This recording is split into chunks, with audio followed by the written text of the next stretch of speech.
abakulu okuva mu minisitule y'ebyentambula n'ebyensimbi leero babitaddemu engatto okwolekera ku mwalo gw'e Bukasa okulaba omulimu gw'okuguzimba we gutuuse. Okusinziira ku nteekateeka ya gavumenti okutuuka mu mwaka gwa 2028 omwalo gw'e Bukasa gulina okuba nga gutandise okusaabaza ebyamaguzi munda mu ggwanga n'ebweru waalyo, kyokka kibakubye enkyukwe okutuuka ku wagenda okubeera omwalo ng'omulimu ogwatandika omwaka oguwedde teguseetuka. Kye bakoze kwe kussa ku nninga kampuni ya Coiland Corporators NVJV contract eyakwasibwa omulimu okunnyonnyola lwaki kye babadde basuubira ate si kye basanze. No activity by Accountant General. He closes and starts sweeping back the money. Okay?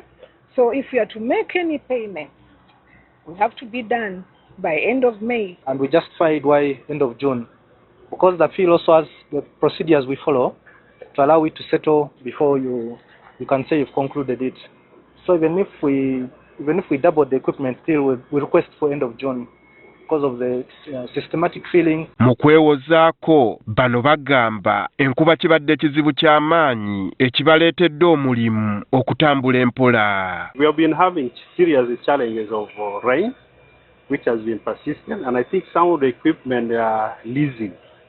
So they promise they are bringing back some of those equipment. That's why they have put that target. Wadde nga contractor abadde asabye okutuusa omwezi ogw'omukaaga we gunaggweera nga bamaliriza omutendera ogusooka, gavumenti ebalagidde bakole bukubirire omulimu guggwe omwezi guno ogwokutaano. Kati tulaba nti no, by end of May we should be done. Tubeere nga tumaze eno phase 1.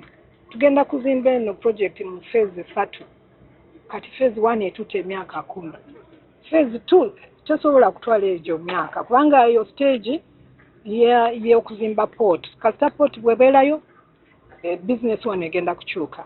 Target yaffe nti tulina okugumaliriza mwezi guno gwa end May kubanga financing gye tulina eggwako mu June. Okusinziira ku gavumenti ekiruubirirwa kwe kulaba nga batambulira ku sipiidi y'emu n'ensi endala ezeetoolodde Uganda eziri mu nteekateeka y'omulimu gwe gumu. Nti already nabo bali kukola ku mwalo gwabwe ogw'Ekisumu aba Kenya wamu ne SGR kye kimu n'aba Tanzania bali kukola ku Mwanza, era tusuubira nti bwe naaba bamaliriza ne SGR ng'econnectinze kati kago ejja kweyongera kati ate eno side, okay, naffe tulina okuba ready kulaba nti tugirecevinga ate neve Uganda naye tukola ki egenda. Wabula kizuuliddwa nga n'abatuuze abaali basoba mu 2,000 abaali batudde ku ttaka lino abamu ku bo bakyalemedde mu bifo bino. Project affected persons bwe bagaana okuvaayo babeera nga bali ku constraining government development projects.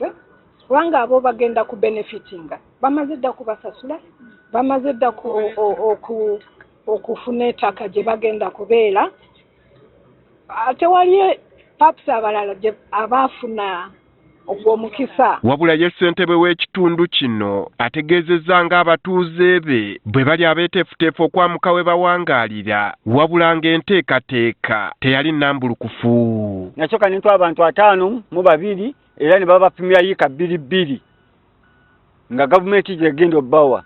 Naye ate kati twawulidde biina ebyakyuseemu, kati abantu bali mu bbanga, abamu babawaddeko futi 10 ku 8, 7 ku 8, ne bagamba bagenda kukolawo tawuni ate babafune ne bagenda okulimira, ate ng'abamu bali bapimidde yiika 2 ez'awamu.